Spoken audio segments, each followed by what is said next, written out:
ఒక చిన్న, ప్రశాంతమైన గ్రామంలో ఇద్దరు సోదరులు మాంద్విక్ మరియు గుణ హర్షిత్ విడదీయరాని అనుబంధాన్ని పంచుకున్నారు.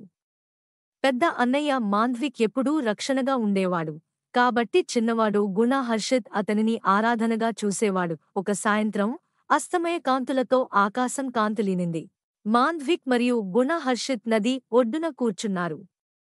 గుణ ఒక చిన్న కర్ర పట్టుకుని ఇసుకలో బొమ్మలు గీస్తున్నాడు. సంవత్సరాలు గడిచే కొద్దీ సోదరులు జీవితంలోని సవాళ్లను కలిసి ఎదుర్కొన్నారు. కాని ఒక భయంకరమైన రోజు ఒక తుఫాను గ్రామాన్ని తాకింది.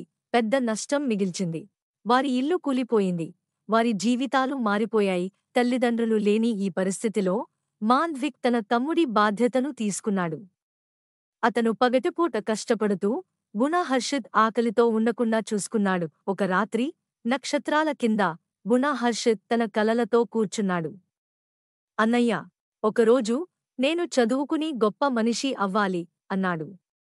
మాంద్విక్ అలసిపోయినా చిరునవ్వుతో అతని కలను నిజం చేస్తారని హామీ ఇచ్చాడు. మాంద్విక్ రాత్రింబవళ్లు కష్టపడి గుణ హర్షిత్కు చదువుకునే అవకాశం కల్పించాడు. కొన్ని సంవత్సరాల తరువాత ఆ ప్రత్యేకమైన రోజు వచ్చింది. గుణ విజయవంతమైన డాక్టర్ అయ్యాడు. గుణ హర్షిత్ ఇప్పుడు ఒక ప్రఖ్యాత డాక్టర్. తన గ్రామానికి తిరిగి వచ్చి అన్నయ్య కోసం అందమైన ఇంటిని నిర్మించాడు. అతను మాంద్విక్ను ఆలింగనం చేసుకుని, అన్నయ్యా, నువ్వు నా కోసం అన్నీ వదిలేశావు. ఇప్పుడు నేను నిన్ను చూసుకుంటా అన్నాడు. కొత్త ఇంటి బాల్కనీలో కూర్చొని మాంద్విక్ ఆకాశాన్ని చూసి, మన తల్లిదండ్రులు మమ్మల్ని చూసి గర్వపడతారు అన్నాడు.